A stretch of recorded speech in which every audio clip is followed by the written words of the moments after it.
My name is Dan Bosco, and I'm a student at Cuyahoga Community College and Cleveland State University. I am aspiring to get into an MBA program that will start in the spring. The topic that I chose to discuss is about the new age of televisions. This was the topic I chose as my business presentation, and the reason why I did choose it was I recently purchased a home, and I was in the market for getting a couple new TVs. So I thought I could use it. It was practical, and it's something that could benefit me. So when looking at TVs, it's become a lot more complicated purchasing them nowadays than it has been 20 years ago. They're a lot more sophisticated. Technology has improved a lot since 20, 25 years ago. There are many different categories now. Flat screens are basically the norm. Box TVs I doubt they're still being manufactured. So TVs have come a long way, since when they started. The three categories that you need to look at when purchasing a TV would be screen size, display. Which display are getting LED, LCD, OLED, and also the resolution. Resolution, HD has become the norm. Most TVs are HD now. They do have 4K, which is Ultra HD, and also they have the Smart TV, which does a lot more than any normal TV would. So the first characteristic when deciding what type of TV you're going to be purchasing would be the screen size. When determining how big your TV should be, you need to decide where will you be viewing the TV from and what type of room will it be in. Is it in the bedroom? Is it in your kitchen? Is it going to be your main TV in your living room? That's going to play a factor on how big it's going to be, and also how far away are you from the TV. They do have a recommended distance for how far a TV should be away from you and how big it should be, depending on how far it is. For example, the recommended distance is the size of the TV should be 1.2 to 1.6 times the length of the viewing distance, so how far you are from the TV. So for example, how far your couch is from your wall, or your chair, or your bed. So just from that equation, I did have a little chart for it. I kind of just made this a quick example. This example is showing, giving a basic example of deciding on how big your TV should be if you are so far away from it. As you can see, I just did an even number of 48 inches, so your couch or viewing area is 48 inches from where your TV is going to be, which is 4 feet. So I did do this a little backwards, but it still will come out with the answer for you. So you would take the 48 inches, divide that by 1.2 times, which will give you 40 inches, which is the recommended size of the TV for that distance. So as you can see, there are different factors that you are going to be looking at when figuring out how big a TV is going to be. Obviously price is going to play a role. Name brands will be more expensive than off brands, and also you're always looking for the best value, depending on the brand. The quality of the TV is going to play a role too. So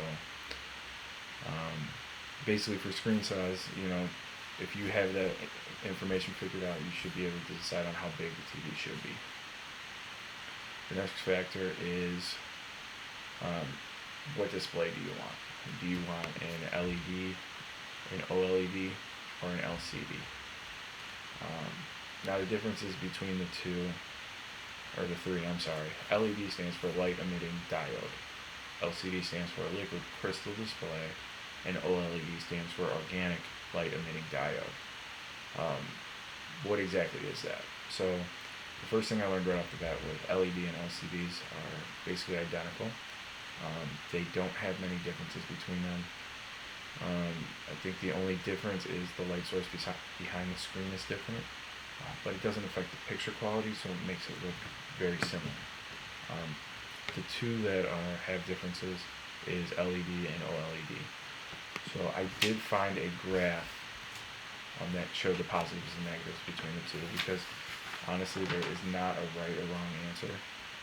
It all depends on, again, where the TV is going, what it's being used for, different things like that. So as you can see, there are some positives and negatives to the OLED and the LED. As you can see, the OLED is better if it's a dark room, and LED will have better quality if it's a bright room. Also, you can see there are some negatives too. Like for example, LED is going to have a limited viewing angle. So for the LED, you are not going to be able to see the TV at the same quality anywhere in the room. It will all depend on, there's just a limited area for it.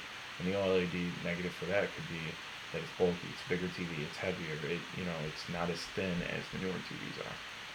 So this graph shows, some differences, positive, negative. They both, there's no right or wrong answer. It's all dependent, like I said before, where exactly everything is going. What are you using it for? Once you have that figured out, it'll make that decision much easier, because you'll know, okay, this is going to be in my living room. It's going to be bright all the time, we'll always have lights on. So we were going to want an LED, hypothetically. So that is going to help determine that for you. So the last characteristic you need to figure out is what resolution do you want? Do you want an HD, which is basically the standard now, or do you want a 4K, which is supposedly higher definition, and also do you want any accessories, a smart TV?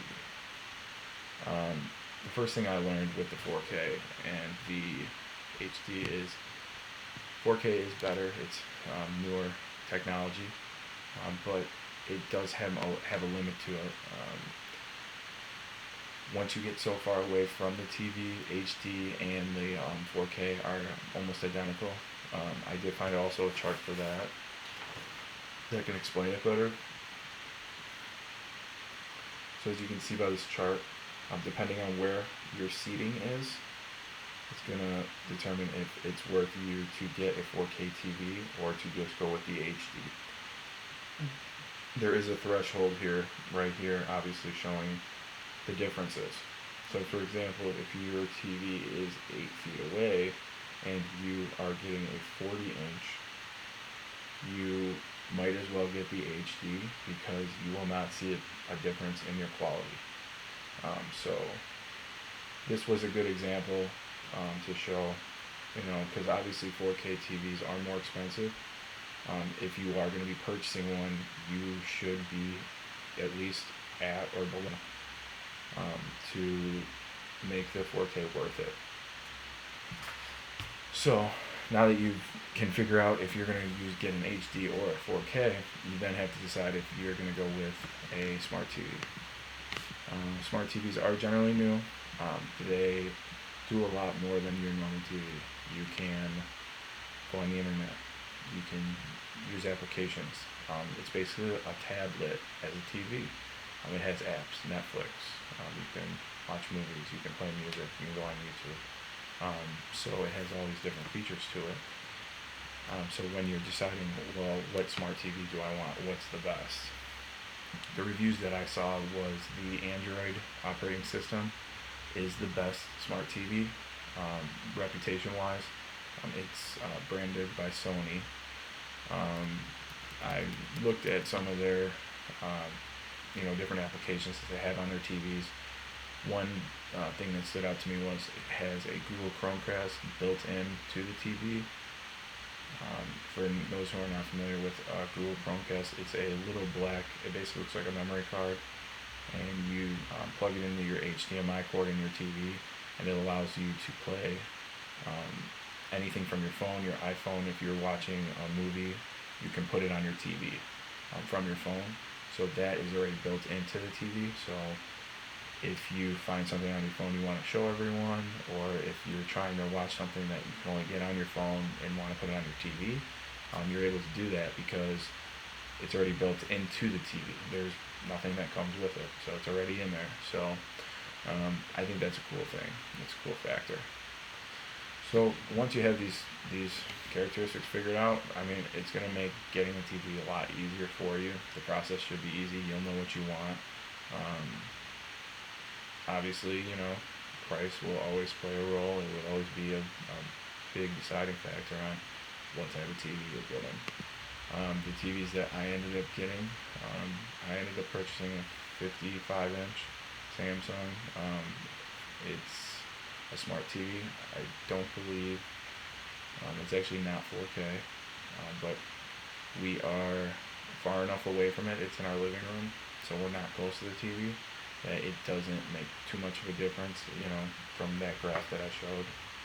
We're far enough away to where it's gonna have the same quality of resolution. And the other TV I did buy was a 50-inch Vizio, which is not a high name brand. It's more of an off brand, but it's a great TV. That one is 4K. We are closer to that TV, and I'm happy with both purchases. I think they're both great TVs. So, that's basically my